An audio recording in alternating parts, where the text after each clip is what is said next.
సోదరి సహోదరులారా, ప్రభువైన యేసుక్రీస్తు నామములో హృదయపూర్వక వందనాలు. ముందుగా ఇంత మంచి సమయాన్ని ఇచ్చిన తండ్రి దేవునికి ప్రభువైన క్రీస్తు ద్వారా కృతజ్ఞతలు చెల్లిస్తున్నానండి. బాగున్నారండి. వాక్యం చదువుకొని ప్రార్థన చేసుకున్న తర్వాత పాటలోనికి యాహోవా రాసిన సువార్త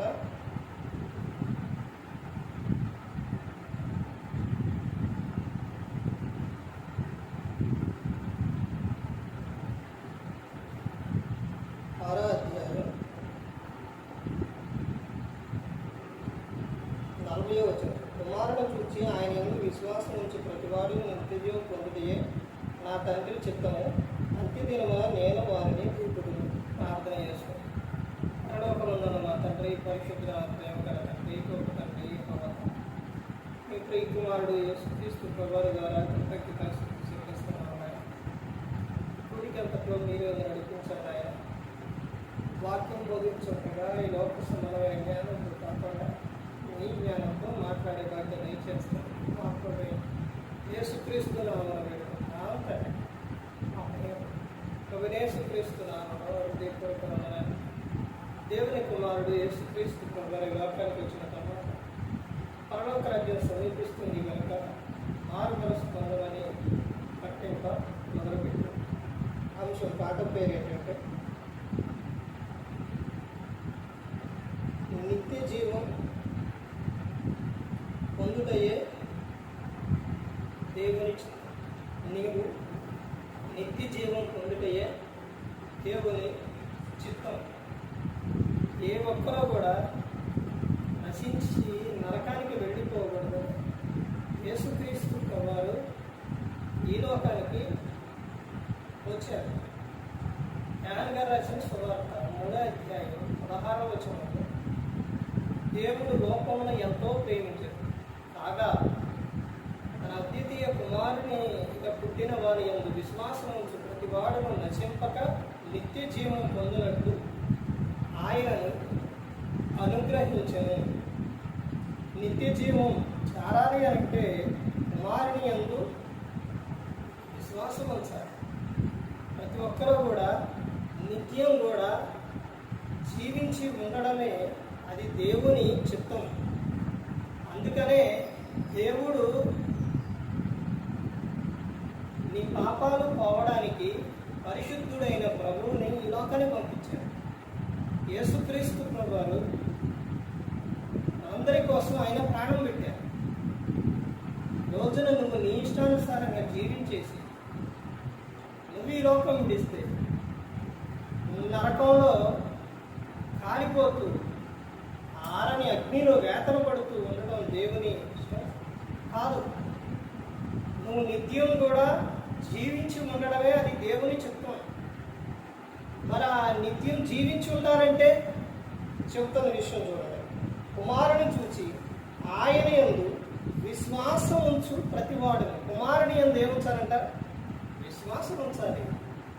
నా కోసం యేసుక్రీస్తు ప్రభువు లోకానికి వచ్చి నా కోసం ప్రాణం పెట్టారు, నన్ను ప్రేమించారు. ఆయన నా ప్రతి అవసరం తీర్చుతారు అని ఆయన పట్ల ఏముంచాలి? విశ్వాసం ఉంచాలి. విశ్వాసం ఉంచు ప్రతివాడును నిత్య జీవం పొందుటయే నా తండ్రి చిత్తము. యేసుక్రీస్తు ప్రభువు చెప్తున్న విషయం. తండ్రి చిత్తం నీవు నిత్య జీవం చేరడం.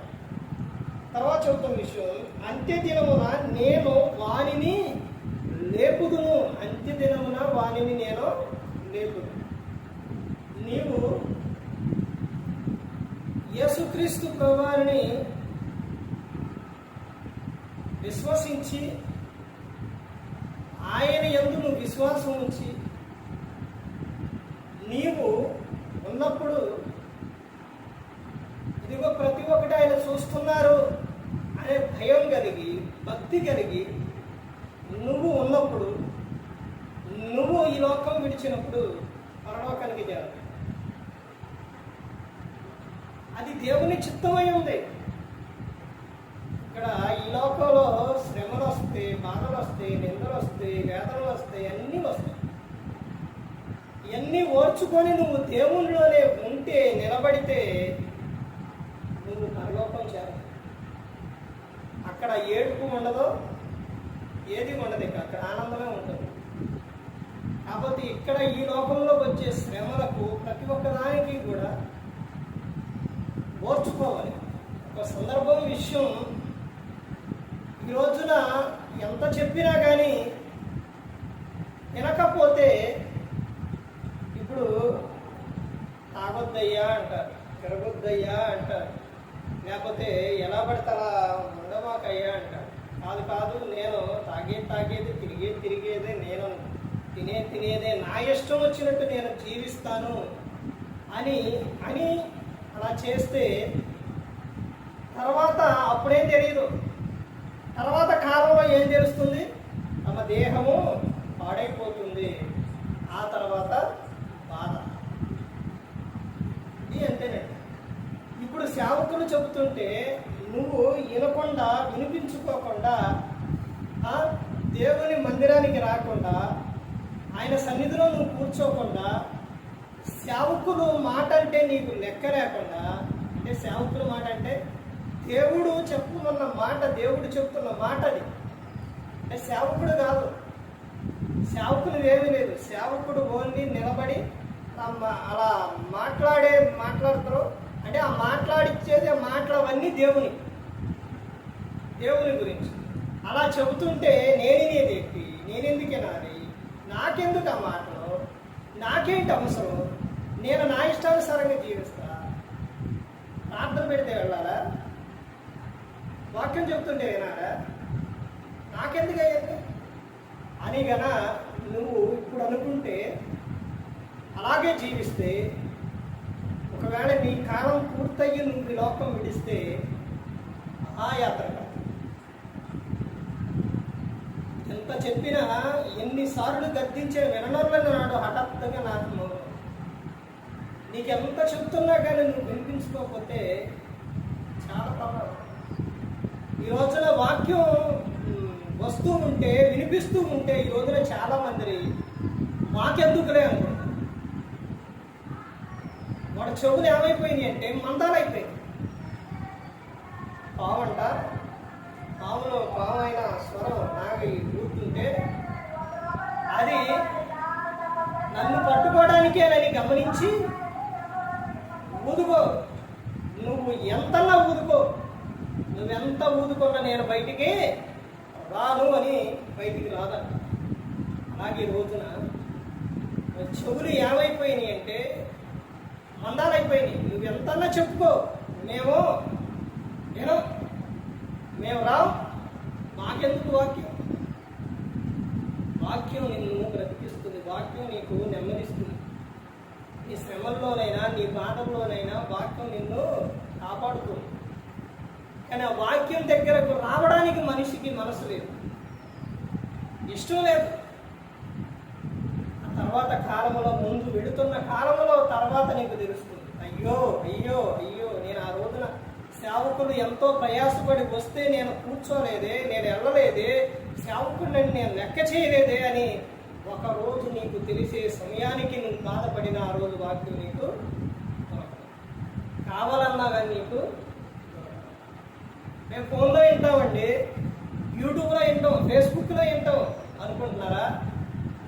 నువ్వు యూట్యూబ్లో, ఫేస్బుక్లో వినేది అంత ఉండదు. అర్థమవుతుందండి. అంటే ఇప్పుడు చెప్పే వాక్యం మొత్తం అందులో పెట్టాలి అంటే, అందులో అప్లోడ్ చేయాలంటే చేయం. అదే లైవ్లో నువ్వు ఇక్కడ ఉంటే నీకు స్పష్టంగా నీకు అర్థమవుతుంది. మొత్తం చక్కగా వివరంగా నువ్వు వింటావు. అందులో వినాలంటే నీకు అన్నీ అప్లోడ్ చేయదు కాదు, అంతా పెట్టాలి కూడా అందులో యూట్యూబ్లో వీలు పడదు. అర్థమైందండి. ఇంకో విషయం ఏంటంటే, సేవకులు చెబుతున్నప్పుడు నువ్వు వినాలి. అందులో మరి సేవకులు కాదండి వినేది, సేవకులు కాదా చెప్పేది అని నువ్వు అనుకుంటే, అందులో నువ్వు వాక్యం చూసేటప్పుడు ఏం జరిగిద్దంటే, నువ్వు అలా వాక్యం వింటూ ఉంటే నీ చెయ్యి ఎలా పోయి ఎలా పోయి ఎలా పోయే సమయంలో ఈ వాక్యం నువ్వు ఇటు ఎన్నే అటు మనసు ఉండదు, అటు ఏదో అట్ట చూస్తా ఉంటావు. అంటే ఇంక మొత్తం ఇలా ఎలా అంటావు. ఈ లోపు ఏదైనా ఆకాశం అయిందో ఏదో వచ్చిందో అనుకోండి, టక్కన క్లిక్ చేస్తాం. అర్థమైందండి, అది పోయింది. కానీ ఇక్కడ ఉన్నప్పుడు అలా కాదు. అర్థమవుతుందండి. అందుకని మేము మైకులో వింటాం, యూట్యూబ్లో వింటాం. అది ఎప్పుడండి? నీకు అందుబాటులో లేనప్పుడు, అంటే వాక్యం చెప్పేటప్పుడు నువ్వు అక్కడ లేకుండా, లేకపోతే దూర ప్రాంతం వెళ్ళినప్పుడు అప్పుడు నీవు వినాలి. అర్థమైందంటే ప్రార్థన పెడుతుంటే ఈ రోజున రారండి. చాలా మంది అలాగే జీవిస్తున్నారు. కొంతమంది ఏంటంటే ఇక్కడ ఉన్నప్పుడు తెలుసుకుంటారు, కొంతమంది అప్పటికీ తెలుసుకోరే కదా. వాళ్ళ కాలం అయిపోయే వరకు తెలుసుకోరు. వాళ్ళు హృదయాలు కఠినం అయిపోయింది. తర్వాత వాళ్ళకి 3 రకాలుగా ఉంటారండి. 3 రకాల మనుషులు ఉంటారు. 3 రకాలు ఎలాగా? ఒకటి, ఇప్పుడు వాక్యం వినుకోకుండా కొంచెం కాలం వెళ్ళిన తర్వాత అప్పుడు తెలుసుకుంటారు కొంతమంది. కొంతమంది ఏమో ఒక అనారోగ్యం వచ్చిన తర్వాత అప్పుడు తెలుసుకున్నారు. వ్యాధి చేత దేవుడు నిన్ను మనసాన్ని ఎక్కించినప్పుడు అప్పుడు అర్థమైంది కొంతమంది. కొంతమంది వెళ్ళిపోయిన తర్వాత ఏముండదు ఇక. అర్థమైందండి. నువ్వు ప్రభు అన్నా పట్టించుకోడు, ఏది అన్నా కానీ పట్టించు. నువ్వు నిత్యం జీవించి ఉండడమే దేవుని చిత్తం. ప్రతి ఒక్కరు గమనించుకోవాలి. ఏ ఒక్కరు కూడా నశించి నరకానికి వెళ్ళిపోకూడదని యేసుక్రీస్తు ప్రభువు ఈ లోకానికి వచ్చి మనందరి కోసం శివులో తన ప్రాణాన్ని పెట్టి ఉన్నాడు. మరి ఈ విధంగా నిలబెట్టి మాట్లాడించిన తండ్రి దేవునికి కృతజ్ఞతాస్తుతులు చెల్లిస్తూ ఇంతవరకు శ్రద్ధగా ఉన్న మీకు ప్రభు పెద్ద హృదయపూర్వకంగా చెల్లిస్తూ ఈ మాట ఉంచుకుని అందరికీ